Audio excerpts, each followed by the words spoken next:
Maybe means saying yes to risk. Volkswagen is a firm that has vocally sought to bring mindfulness and non-judgment to its corporate culture. The company went beyond just offering meditation instruction and actually gave their employees specially designed smartphones that turned themselves off at 6 o'clock p.m. and came back on at 7 o'clock a.m. the next morning in order to help members of the organization in their quest to find inner peace.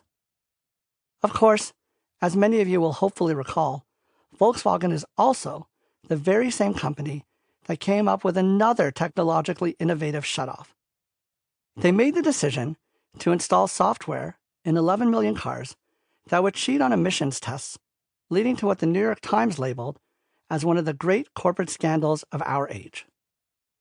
Cheating on emissions tests enabled Volkswagen to sell their cars as offering better mileage and performance, while saving the company money by negating the need for expensive pollution control systems, all the while allowing Volkswagen to create and maintain the illusion of an ethical corporate persona. While the employees who made this decision likely had a better work-life balance than their peers at other automotive companies, this balance did not lead to superior long-term outcomes. Recent revelations demonstrate that the choice to cheat was made over a decade ago, and that senior members of Volkswagen's board of directors were made aware of the decision well before the public were informed, although ostensibly not after 6 o'clock p.m.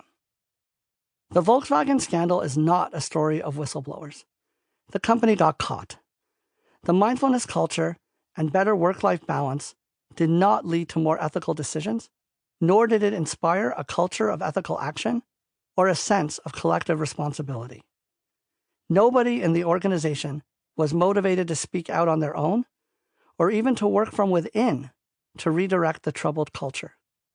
It is not at all apparent how a culture of mindfulness, even if it were done better, might have changed this outcome.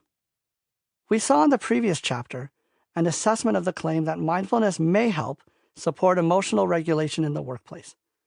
But would a better developed sense of non-judgment have led to more moral decision-making in the context of this scandal? It seems very unlikely to me. What was required were people with a more finely tuned and assertive sense of judgment, reaction, and responsibility. People who viewed themselves as partners in creating value, not just for the company, but for all stakeholders. The Volkswagen narrative is not unique.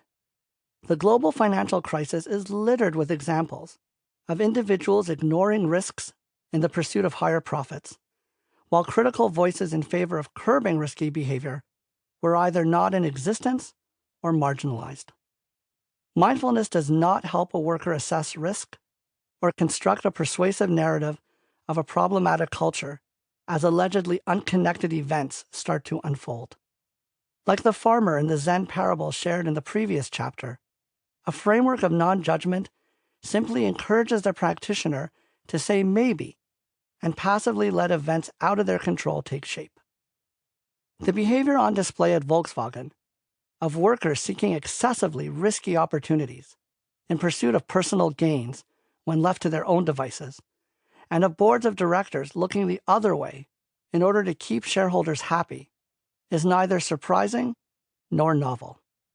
Classic economic theory suggests that we should, in fact, always expect workers to explicitly choose risky behavior if they perceive it to be in line with their personal interests.